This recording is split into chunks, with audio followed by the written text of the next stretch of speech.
Yo, what is going on, everybody? UFC Abu Dhabi Whittaker versus D Ritter just ended, and this is my immediate reaction to the entire card, starting from the beginning all the way to the main event. Martin Buday versus Marcus Buchecha, the only fight of the night that I did not watch. I saw a few of the highlights, and honestly, it was like Blob versus Blob.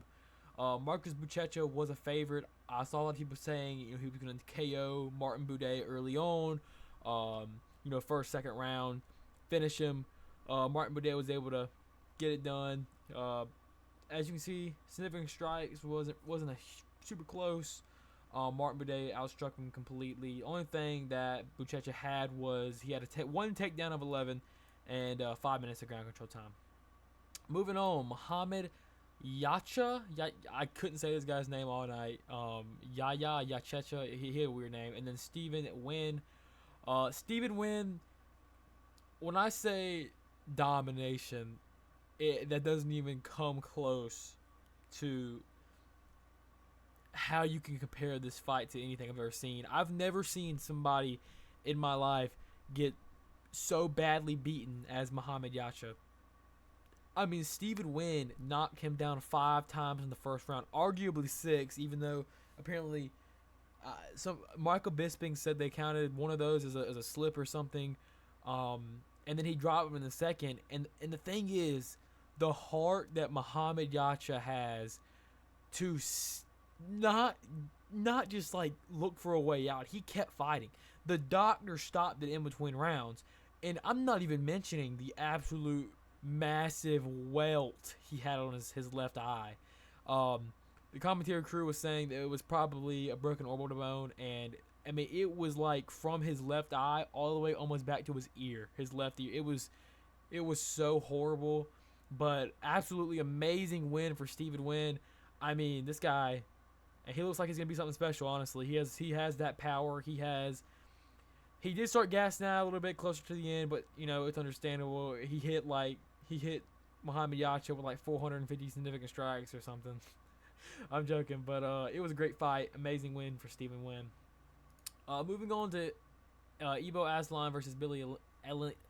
Gosh, I can't say these people's names, man.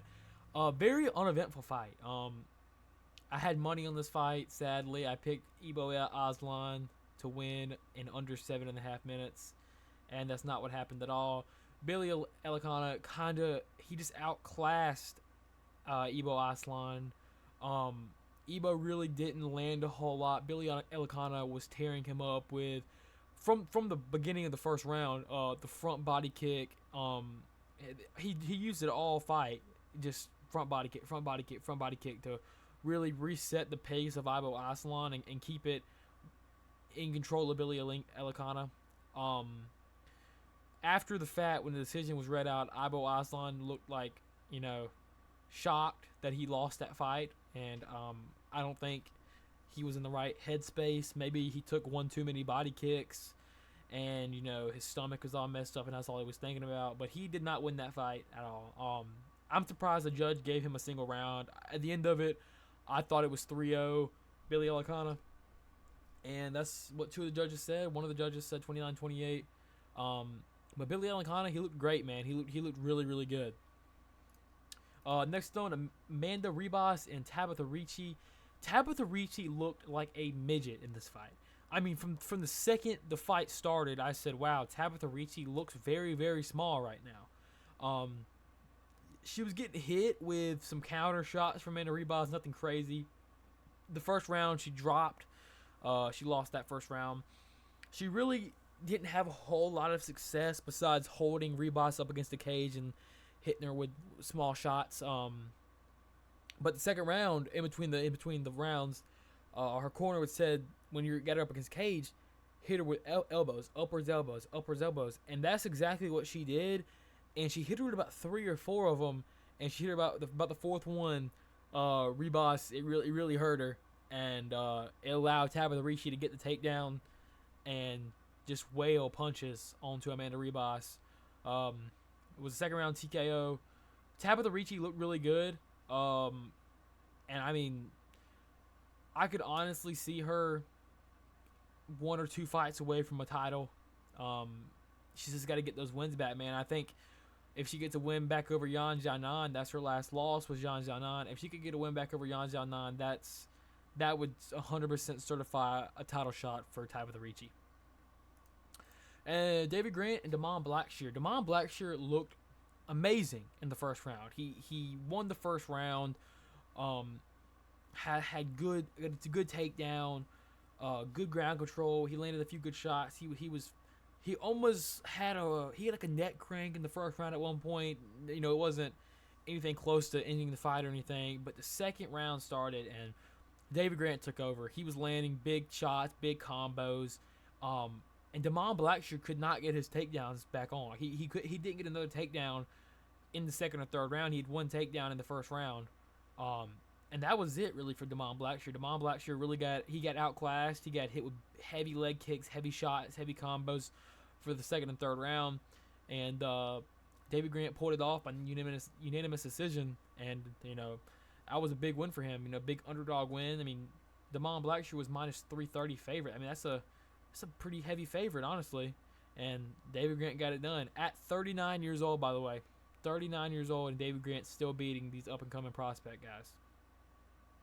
Next up, we got Muslim Salikov and Carlos Leal, however you say his last name. Wow, this fight was kind of crazy, man. Carlos came out. He was a minus 500 favorite coming into this fight. He came out heavy pressure, pushing Muslim back, and Muslim. He kept throwing these tight hooks, and he hit Carlos with one right on the forehead. It was like on the temple, kind of right on the forehead, and it pushed Carlos's neck back. His head touched the back of his. It was so bad, and it was a one-punch KO. He dropped. The ref stopped it. I mean, Muslim literally landed 3 punches, and that was it. One punch to the head, and it knocked him out. That's insane. Like Muslim, and he's 40 or 41. I'm not too, if I don't remember, I think he's 41. And after the fight, he calls out Wonder Boy. I think that's the fight to make next. Wonder Boy and Muslim Salikov. That would be such a great fight to watch. They're both 40 now. They're a little bit older. You know, Wonder Boy coming off of a robbery loss. Muslim has got 2 big wins right now. Spinning heel kick and a one-punch KO. I say do Wonder Boy and Muslim Salikov next. That'd be an amazing fight. We got Bryce Mitchell and Saeed Nurmagomedov up next. Bryce Mitchell was a small favorite coming into this fight, and it really didn't surprise me. You know, Bryce Mitchell, the bigger guy by like 2 inches, I think. Same reach though. And the first round starts off, and Saeed was clipping him, man. Saeed was landing that big right hand. Bryce Mitchell was kind of circling off into the power side of Saeed Nurmagomedov. Saeed was catching him with big right hands throughout the first round. They had a few grappling exchanges, nothing crazy. And then a big knee actually dropped dropped Bryce Mitchell. Dropped Bryce Mitchell in the first round, and I thought it was over at that point. The knee dropped him, and I was like, yeah, man, that might be it. Bryce Mitchell was able to survive, though. Second round, Bryce Mitchell immediately starts off by getting a takedown. Saeed had a good reversal at one point, but Bryce Mitchell just got back on top. You know, won that round pretty easily. I mean, and third round, a lot of the same. Bryce Mitchell control time, really racked up. I'm almost 10 minutes of control time in a 15-minute fight. It's pretty impressive for Bryce Mitchell against Nurmagomedov. I know he's not actually related to Khabib or anything like that, but I mean, still, that's Russian wrestling against Arkansas wrestling. You know, send them to Arkansas 2-3 years and forget. You know what I'm saying? Like, no more Russia. We're going to Arkansas. Bryce Mitchell is the man, and he had his first win at bantamweight. So congratulations to him. Moving on to the main card, we had Nikita Krylov and Bogdan Guskov, and honestly, Nikita Krylov he started out looking really good. I mean, he was getting in and out, jumping in and out. He caught Bogdan with a few good shots, you know, nothing crazy. And then Bogdan, he threw a big right hand, dropped Krylov, and he jumped on him. It started beating him. I thought Krylov was going to survive the round, and then he flipped over to his stomach, and Bogdan finished it right there. Honestly, that's the biggest fight of Bogdan's career, 100%. I could see Bogdan maybe getting the rematch against Volkan Ozdemir next. Like a main event of a fight night in the Apex or something. Volkan Ozdemir, Bogdan Guskov 2, main event, 5 rounds. I think that'd be a great fight. Nikita Krylov, though, I really don't know what's next for him. I mean, he's coming off 2 big knockout losses to Dominic Reyes and Bogdan. So, I don't know. It's tough to say what's next for Nikita Krylov. Moving on to Asum Alambayov and Jose Ocho. I can't say these guys' names. I know UFC guys. Trust me, I just can't say these people's names. Asu. Oh my god, dude. Jose had good moments in this fight, but it really was just Asu Alambayov. I mean, Asu. He used his wrestling to the absolute most. Jose was on top a few times. He never really had Asu in a bad position. Never really had him hurt. Asu really dominated this fight. And Jose, he's coming off a big knockout win of Cody Brundage in Atlanta. I was there live. Honestly, the place went crazy when Jose knocked him out. But, yeah, Jose just got dominated really in this fight. Moving on, Shara Magomedov and Mark Andrew. Can't say this guy's last name. I was trying to say it. Cannot say his last name. Shara, he started off the first round.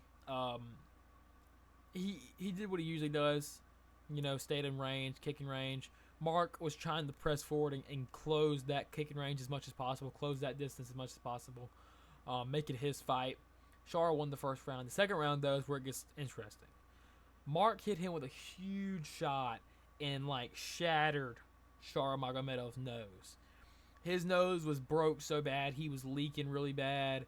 And a big elbow, I think it was round 2, or it might have been round 3, cut open Mark Andrews, the top of his head. On the top of his head, cut it open. So he was bleeding bad. Shara Magomedov was bleeding bad. But Shara was still, even with that broke nose, he still was able to do what he wanted to do. At the end of the second round, he had Mark Andrew, running across the cage trying to get away from him, because just that pressure from Shara Magomedov is so, that's what he's so good at, is putting pressure on you. And honestly, this is a great win for him. And we might see him in the top 15 fight next. It just depends. I really don't know. Maybe one more fight before, because he's coming off that loss from MVP. But I could definitely see him getting a ranked opponent soon. Next up, we got Peter Yan and Marcus McGee. This fight was really, it was a great fight, honestly. Peter Yan, he always starts off slow. He always starts off slow in the first round. And sometimes he'll drop the first round because of that. And he started off good in this fight. The first round was a lot of Marcus McGee. I gave the first round to Marcus McGee. In the second round, Peter Yan does what he does best, counter shots. He was countering Marcus McGee, hit Marcus with a really big right hand that stumbled him at one point. Peter Yan tried for a takedown in this round, wasn't able to get it. And then the third round, he cracked Marcus again. Marcus McGee was hurt. He got one of those cool trips he does. He did one on O'Malley. He did one on Marcus McGee, and had a little bit of control time. And in the last 2.5 minutes, Peter Yan really just kind of held him up against the cage. There wasn't a whole lot that happened in that last round, the last half of that third round. Besides Peter Yan just getting that control time and beating up his leg, kneeing his thigh and stuff. But yeah, pretty good win for Peter Yan, and he called out the winner of Corey Sandhagen and Merab Dvalishvili. And honestly, I think those fights would be good. I think a rematch with Merab and Peter Yan would be a good one, because Merab fights a lot differently now. He really just held Peter Yan up against the cage for 5 rounds. He had like 40 takedown attempts or something crazy. I think it'd be a good rematch. So we'll see what happens with Corey and Merab. And let's move on to the main event. Now, this one, it's a little controversial. Robert Whittaker loses by split decision, the reigner, RDR. I thought Robert Whittaker won that fight. That was just me, though. Maybe it's because I was picking Robert coming in. Maybe it's just bias, but I don't know. I thought Robert Whittaker won the first, third, and fifth round. RDR has some of the nastiest knees in MMA. I mean, dude, it was like any time he had an opening to hit Robert with a knee, he would hit him with a knee. Like, and you could see it really, really, really affected Robert Whittaker. He was gassed in like the third round. And he had Whittaker on the back foot in that third round, and Whittaker timed the knee from RDR, because RDR drops his hands a lot when he throws that knee. Dropped his hands. Whittaker hit him with the right hand, dropped RDR bad. I thought that might have been the end of the fight at that one point. I was like, damn. Like, Robert Whittaker just finished this dude, but no, he survived. Made it to the fifth round and won. The striking numbers, they don't look very close at all. And I agree 100%. It was a lot of clinch work. And RDR kind of just broke down Whittaker in the clinch. And he didn't have a whole lot of success in his takedowns. Robert Whittaker, honestly, he looked great in that game. Robert Whittaker defended almost all of the takedowns. But if you put RDR against DDP or Hamzat, I just don't know if RDR beats those guys. He gassed out quick. He was gassed in that third round with Robert Whittaker. He kept pushing forward though, and I think DDP would beat him. I think Hamzat would beat him. You just gotta wait and see. You know, really how does Hamzat and DDP fight goes. RDR is 100% gonna get the winner of that fight, and if it's DDP, I think DDP beats him. If it's Hamzat, I think RDR has a much better chance in that fight, but I still think Hamzat would get the win over RDR. But let me know what you guys think in the comments below. Make sure to like, subscribe, and comment. And I did a fight companion today, streamed for a little bit. Didn't have any viewers though, so RIP in the chat. But I'd like to do that again. It was pretty fun, just watching the fights on stream. So if you guys are interested in that, come stop by next time we do it, which will probably be next Saturday for the Amir Albazi Taisro Taira fight night. So I'll see you guys then. Have a great day.